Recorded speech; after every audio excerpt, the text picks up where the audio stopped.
Livre de l'Exode. Chapitre 14.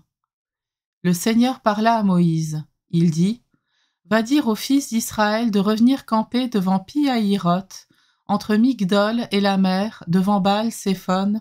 Vous camperez juste en face au bord de la mer. Alors Pharaon dira : Voilà que les fils d'Israël affolés errent dans le pays. Le désert s'est refermé sur eux. Alors je ferai en sorte que Pharaon s'obstine, et il les poursuivra.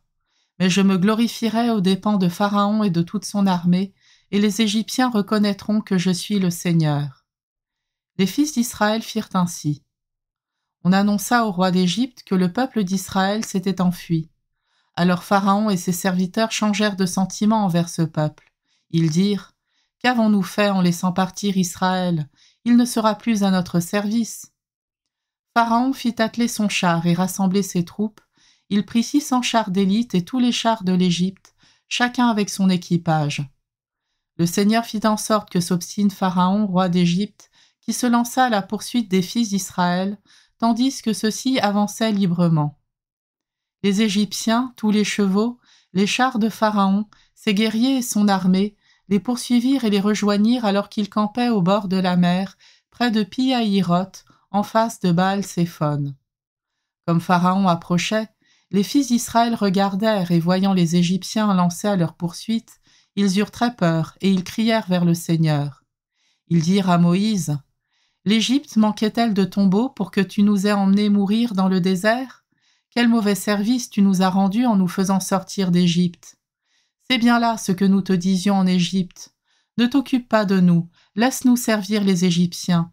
Il vaut mieux les servir que de mourir dans le désert.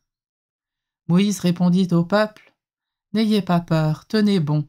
Vous allez voir aujourd'hui ce que le Seigneur va faire pour vous sauver, car ces Égyptiens que vous voyez aujourd'hui, vous ne les verrez plus jamais.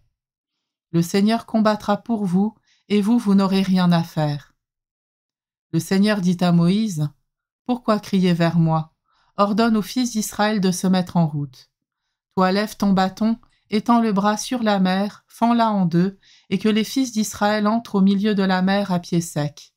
Et moi, je ferai en sorte que les Égyptiens s'obstinent, ils y entreront derrière eux, je me glorifierai aux dépens de Pharaon et de toute son armée, de ses chars et de ses guerriers. Les Égyptiens sauront que je suis le Seigneur, quand je me serai glorifié aux dépens de Pharaon, de ses chars et de ses guerriers. L'ange de Dieu qui marchait en avant d'Israël se déplaça et marcha à l'arrière. La colonne de nuée se déplaça depuis l'avant-garde et vint se tenir à l'arrière, entre le camp des Égyptiens et le camp d'Israël.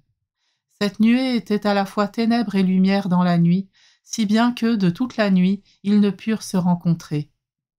Moïse étendit le bras sur la mer. Le Seigneur chassa la mer toute la nuit par un fort vent d'est. Il mit la mer à sec, et les eaux se fendirent. Les fils d'Israël entrèrent au milieu de la mer à pied sec, les eaux formant une muraille à leur droite et à leur gauche. Les Égyptiens les poursuivirent. Tous les chevaux de Pharaon, ses chars et ses guerriers entrèrent derrière eux jusqu'au milieu de la mer.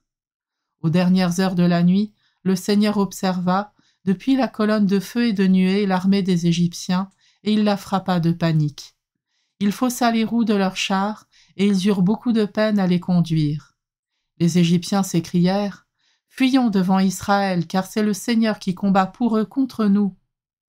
Le Seigneur dit à Moïse : Étends le bras sur la mer, que les eaux reviennent sur les Égyptiens, leurs chars et leurs guerriers. Moïse étendit le bras sur la mer.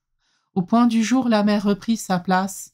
Dans leur fuite, les Égyptiens s'y heurtèrent, et le Seigneur les précipita au milieu de la mer. Les eaux refluèrent et recouvrirent les chars et les guerriers, toute l'armée de Pharaon qui était entrée dans la mer à la poursuite d'Israël.